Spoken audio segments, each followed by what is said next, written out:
If you guys are looking for other creative ways on how to use your larger background stamps, I have a couple of those creative ways to share with you today and how to make the most out of those large background stamps. So if you're interested in that, please do stick around.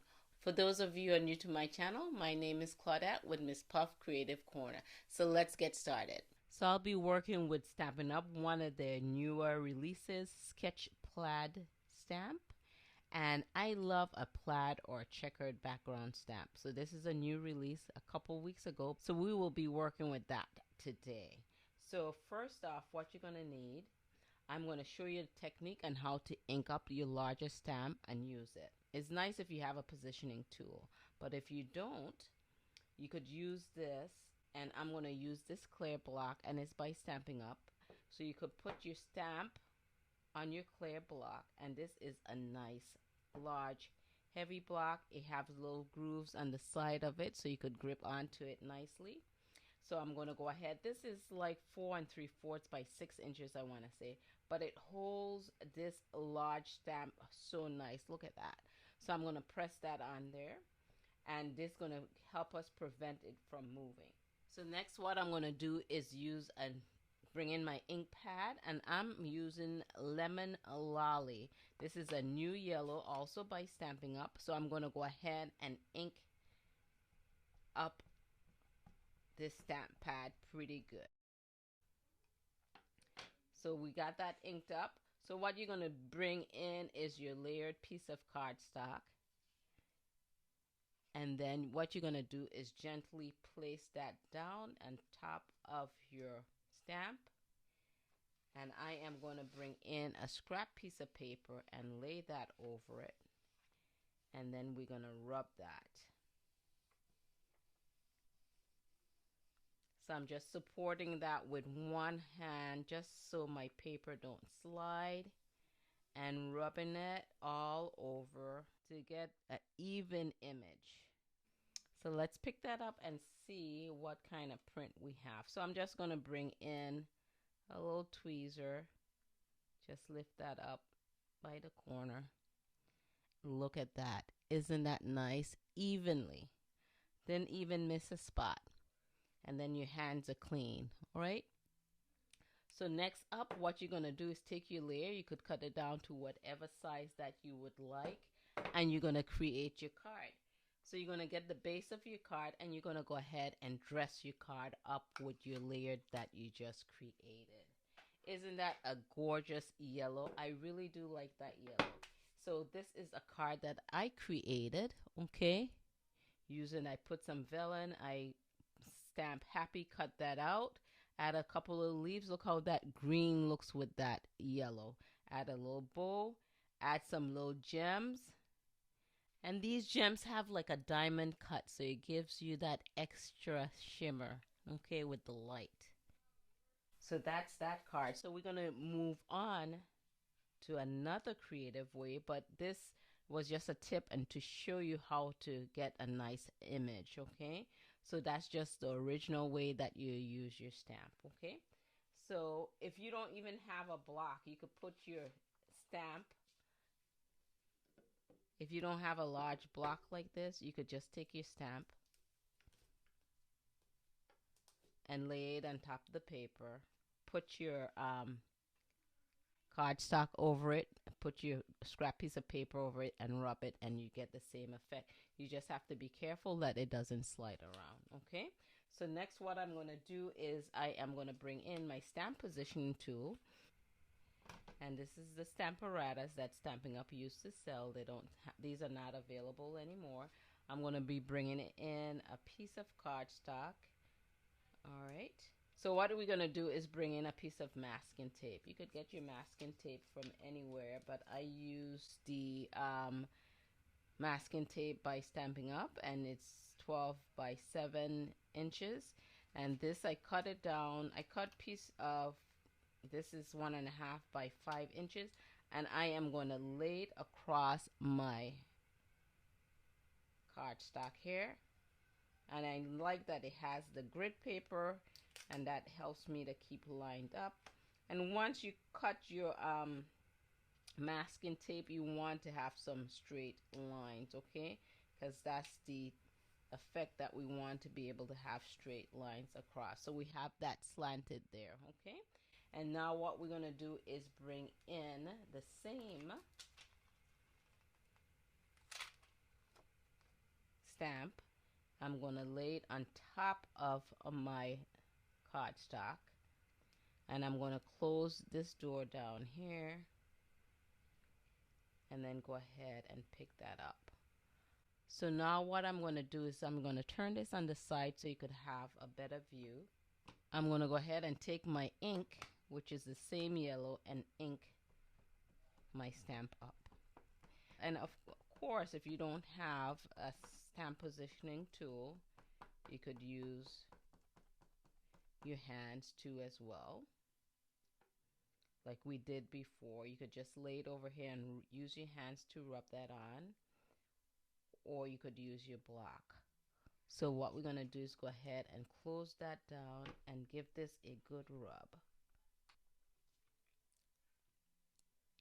Okay, so once we're done, we're going to pick this up, and then we're going to remove the masking tape. And you want to gently remove that masking tape so you don't rip your paper.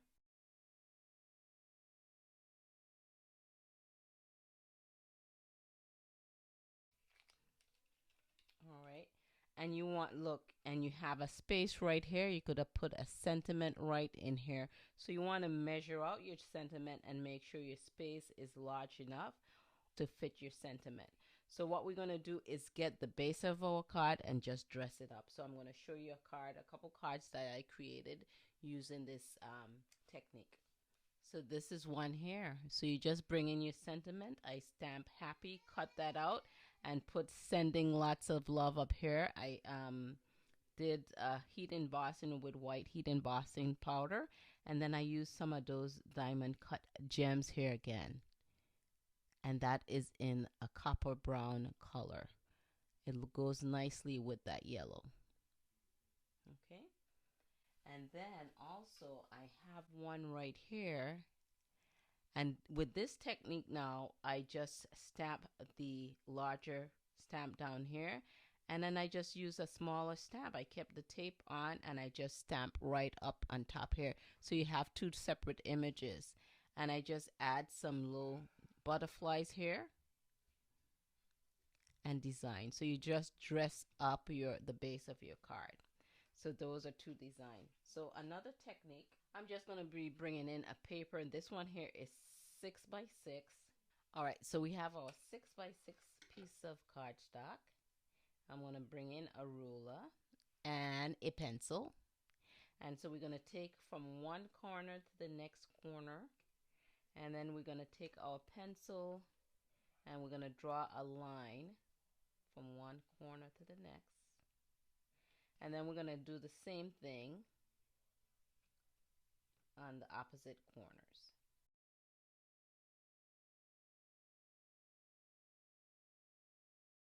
Okay. Next, what we're going to do is we're going to bring in our stamp. So we're going to bring in our stamp and get me a scrap piece of paper just to protect my work surface. And we're going to ink up one corner.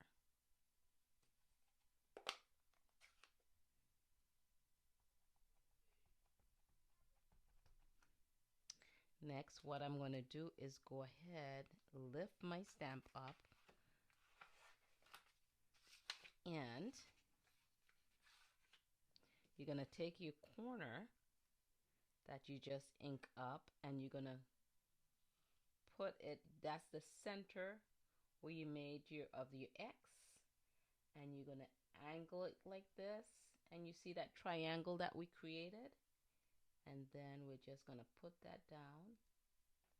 And this, guys, we're using our hands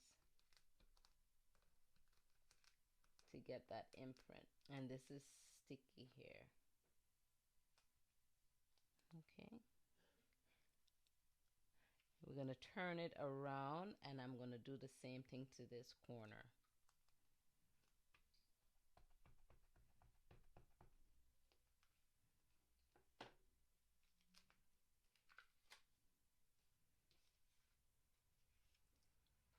then we're gonna bring that in here to this corner and do the same thing. So what I could do also on this, because it's so sticky, I'm just bring in a scrap piece of paper and rub it. And this is another way of using your stamp. You don't have to even have a block or positioning tool. You could use your hand. Okay, now to step this up a notch, we're going to do the other triangles using a different color, okay?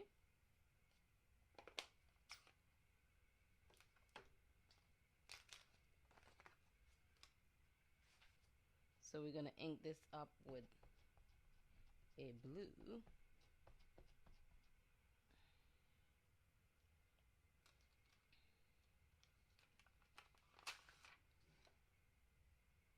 So next what we're going to do is just line this up.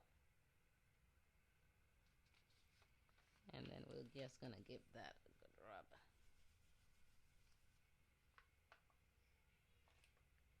Then we're going to turn it on the other side and do the same thing using the blue.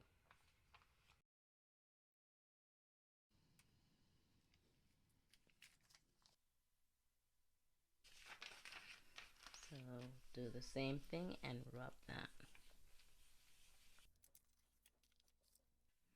See, I missed a spot right there, but we're going to be cutting this down. So this works best with a 6x6 paper cardstock. And I try using a smaller layer already made out for the card. I didn't get an even triangle. So you're going to go ahead and cut this down for your top layer for your card. You dress your card up. So let me just show you that card that I created. So this is a card that I cut that down to size and I dressed my card up. I put the sentiment tanks, I pop that up on some dimensional and I add some black bling, just helps the card to pop. So let me bring in all the cards that we created using those larger stamps.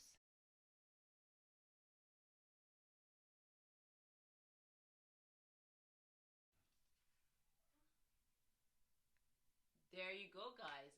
Other creative ways and how to use those larger background stamps.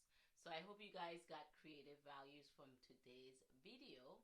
Thank you guys for joining me today. This is Claudette, and I'll catch you guys on my next